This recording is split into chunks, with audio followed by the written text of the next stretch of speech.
group that I used to run over, a rap group over at the Brooklyn VA, combat guys. There was one individual in there who had a story that was is really indicative of what we're talking about, I think. And that is, this individual had been on, I think, about 15 or 16 combat missions. And was almost killed a couple of times and watched his friends get killed. And at some point he had the epiphany that, you know what, I am not doing this anymore. So when they came back, and they, you know, they stayed, they had a couple of days to hang out and chill and get stoned. And then they were about to move out onto the next operation, and he said, I'm not going, and just refused to go. Like you said, the military could not allow that sort of mutiny to occur, because then everyone's going to be saying the same thing. So what they did with this guy was they built around where the chopper pads, where the helicopters would pick up these guys and take them out into the bush. They built a little chicken wire enclosure, and they put him in it, and they put a sign saying "coward" on it. And as everyone got onto, all his former friends got onto the choppers to go out into the bush, knowing that they might get killed, him knowing that they might get killed as well. Some were sympathetic, some would spit on him and get on his chopper. And they actually let him stay there for 2 days before they arrested him and moved out there. So now, this is 35, 40 years later. What this individual is most concerned with, what gives him the most nightmares, is not the battles out in the field, but sitting in that chicken wire enclosure, getting spit on by his friends and going out, living with the question in his mind: am I truly a coward? Did I abandon these guys to go out there, some of which never came back for the mission? Could I have done something to keep them alive? Did I desert my brothers in arms? The guilt and the trauma of war. Things that people have to live with for the rest of their life. That affects their lives. That takes its toll. I met a guy in Vietnam who on the beach was a typhoon. And we were near the water, my company. And the water even they had surfboards with red and take out. We took out a guy, almost drowned a couple of times. The waves were gigantic on the South China Sea. And this one guy is sitting over there. We know who he was. We're like, I said, well, what are you doing on our beach? We went over there. He goes, well, he says, I'm passing through. He says, try one of these surfboards. So look, the water's really rough. I almost drowned twice, and a couple of us had to go, we can't. I'll be real careful. Okay. So he picks the surfboard. He paddles out through where you can't see the guy. You can't see him. And he comes in along these waves, like the people on Hawaii in California. He rides this wave right into the beach. And he walks off the surfboard. I mean, I never saw it. It was like, he told us he was rated like number 3 in California or something.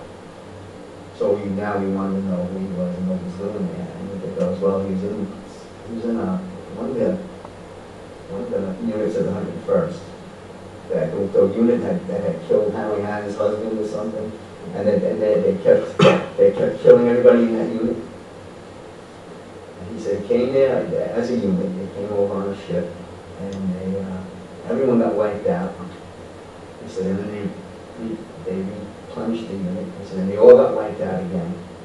He said, I've only been here 6 months. He said, and I got a sixth sense. He said, I'm really good. I know, he's like, I could feel it, and I didn't survive for no reason. He said, but I know I'm not going to make it for 6 more months. I know I'm going to be killed. So I refused, like you said, he refused. And he was waiting to go back to the States to go to jail. For 2 years, he had to go to jail. He's like, I choose life. He's like, I choose to live. But that's how he had to go to jail to choose to live. From a place that you didn't commit any crime. And they snatched me off the street and I didn't know a lot of you. It's like, your crime was you were a male and you were in good health. that's your crime. So you get a death sentence, or you could go to jail if you refuse. You know, it's just too much. It's too much on this. The brain can't take it. So it's too stupid. I was talking about jail. The day that I shipped out into the Navy, it was August 26, 1969. I was just 19 years old. I was at Fort Hamilton in Brooklyn, and they were processing us in where they were sending us to basic training. And there was a guy that we wanted to take the oath, and he said, "Am I going to do it?" And they had some senior non-commissioned officers in the NCOs, and these guys didn't know what to do. So they brought some couple of officers in and told me, "You have to do this." I said, "I'm not going to do it." He said, "You can't make me." And so they brought in 2 MPs, and they put them in cuffs, and they told them in front of the whole group that, "You're going to do 5 years in prison." And that scared the daylights out of me. And so, you know, it really fell right in line. And they took him off. They took him off in handcuffs. Was he drafted? Yeah, he was a draftee. Well, we're talking to you about what happened 40 years ago. And we say, well, it's a different world in which we live, and military no longer drafts. And I've heard this so many times from people who say that, well, they signed their name, they joined the military, they volunteered. What did they think they were getting into them? And so as though they have it coming now, or as though they have no right to speak out against what they see as insanity. So it really isn't all that much different in reality to what went on 40 years ago and what is still going on now. All right, we don't have the draft, but we have the poverty draft. We have people who join the military because, I mean, especially now, the military is booming in a lot of aspects because people are out of work. And here they're dangling this $40,000 enlistment bonus and a steady job, housing, food, school. I mean, they're dangling all this in front of people who have little, if any, options. So, I mean, are people truly using their free will and choosing to join, or are they in some other way coerced into joining? There's some information that we need to understand about now. And that is, as I mentioned earlier on, we're now going into our 10th year of war in Afghanistan. President Obama recently declared an end to combat operations in Iraq. People are still dying there. Americans are dying as well as Iraqis. So you can say it's over, but it's not over until it's over. We have increased our drone operations, these robotic aircraft killing of people in Pakistan and in Yemen. We have escalated the war, as you know, in Afghanistan. As a result of the escalation of the war in Afghanistan, 2010 has been the heaviest casualties that we've experienced so far. Not only American troops, but civilians as well. If you take a copy of our handout, you'll see the numbers of both Americans and civilians that are being killed in this war. We spoke to you a while about post-traumatic stress. Conservative estimates have that 30% of returning veterans from theater, from AFPAC as they call it now, will suffer some effects, some forms of post-traumatic stress, which leads inevitably to alcoholism, drug abuse, suicide, homelessness, domestic violence, the typical aftermath of post-traumatic stress. Difficulty with relationships, Yes. anxiety attacks, which I've had recently, sleep disorder, all kinds of problems at work.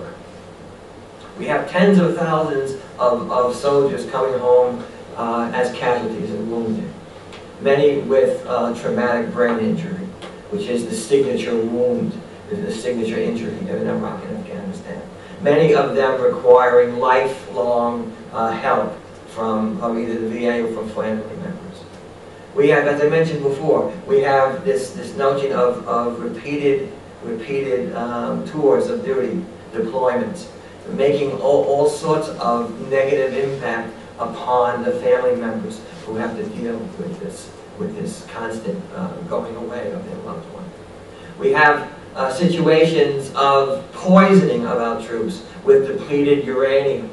In our war, we had Agent Orange. Here, we talk about depleted uranium. The United States munitions are coated with depleted uranium, so it makes them able to pierce armor or whatever.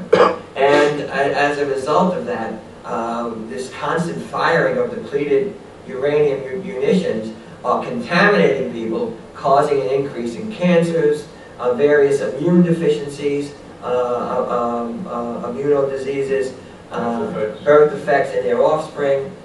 People have to live with this the rest of their lives as well. So the atrocity continues. The VA finally, and I have articles out about this 15 years ago, the VA has finally recognized the notion of moral injury, that people engaging in activities that so deeply in violation of their moral being that they are encompassed with guilt and shame and remorse, and they have to deal with these moral injuries. VA never even took that seriously. They just when they finally did recognize post-traumatic stress, that they just subsumed everything under PTSD. And moral injury certainly can affect PTSD. It can come from PTSD, but it's a different injury that needs to be treated. So we haven't learned too many lessons, or at least the correct lessons from Vietnam, and we continue to subject our country. And I'm not even talking about the money. What's his name, Stiglitz, this Pulitzer Prize winning economist, just revamped his prediction of how much the war, he used to say about $3 trillion. Now, as he revamped his numbers, he's now saying that these wars, when all is said and done, is going to cost this nation between $4 and $6 trillion. I mean, we can't even fathom how much that is. That's assuming that there's some kind of all of a sudden, something going on. It can go 20, 30. But that also doesn't take into account treating the victims of the wars, the veterans. Now, I've provided for 28 years direct mental health services to veterans.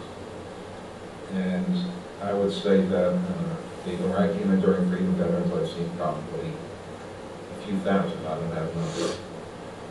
But approximately 23% of these young men and women are unemployed. Matt mentioned the poverty draft. We have veterans who are disabled, receiving VA disability benefits. They can't make it. They're coming to the VA saying, take my disability away, I want to go back in. I was going to ask you about that. I mean, a lot of times people come back and they feel like they can't be here anymore because of what they've experienced. And it's not even that they think the war is right, but that they don't have a place to be, and they want to be back with the people that they've bonded with, or in memory of those that they've lost. A place that they find normal. Well, I didn't want to go back in the military, but I traveled till I was 35. I just kept going. Even now, I see myself like running. You know, it's like I can't take. Really, till I was 35, I would travel all around the world. That's one of the realities. As a result of that experience, we become alienated and separated. You couldn't realize like an action jump. Also, like they were getting jobs, they were getting married, they were talking slow, they were thinking slow, and I was like, oh my God, I can't be here. I gotta go someplace where people think quick and move quick, and and that's what I did. But you should have been able to stay here. Yeah. The social circle shrinks. A moral circle shrinks as we become alienated from the normal population. And what's interesting is that primitive cultures have recognized this.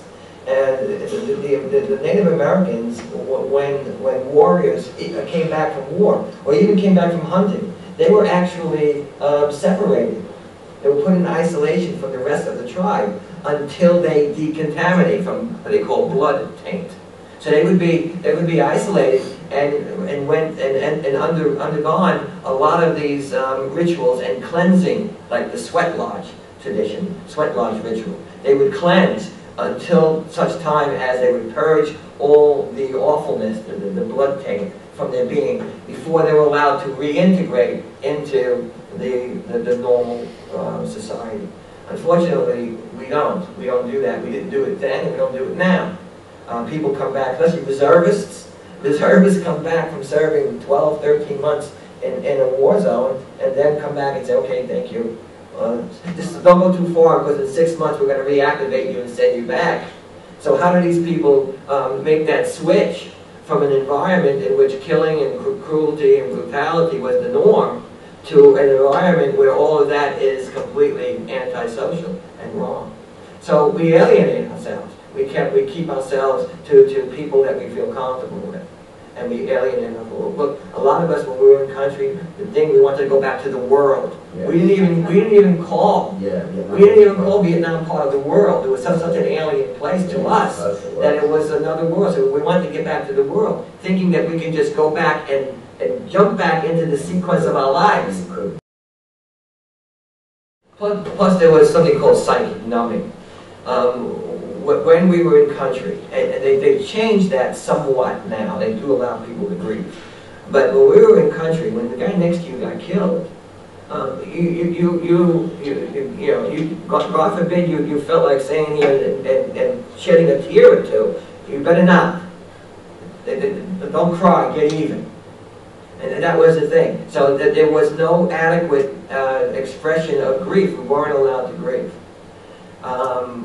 So at some point in this experience, we learned that intimate, close relationships with people is a negative characteristic. You don't want that. Why? Because inevitably the guy's going to get killed, and now you're going to deal with that grief. If I don't get close, if I don't get involved with that person, then if he gets killed, then another guy I don't have to worry about. So we psychically numb. We turn it off, so to speak. We turn off our ability to feel and to relate with relationships. Unfortunately, it's not a button that we just turn back on when we come back. We have psychically numbed ourselves in order to deal with the trauma and the grief of death and dying. And when we come back, that psychic numbing carries over to our ability to relate with family members, with loved ones. And as a result, I was engaged to be married. When I went to Vietnam and when I came back, my wife said, I don't know you. I don't know you, my future with you. I did get married. It didn't last but 2 years because she said I didn't know you. So my mother-in-law, during the divorce, my mother-in-law, who I was very close to, at least before, came to me and crying and said, "You changed in Vietnam." Yeah, well, my mother said, I sent one boy off and another boy returned. You know, the Army, or actually the military services, they're paying lip service to people with mental health issues. But when it gets down to the organizational level, the platoons, the companies, these commanders berate these soldiers because they are seeking psychological counseling. So many times to the point where they're committing suicides, they're murdering. I mean, so no, nothing's changed.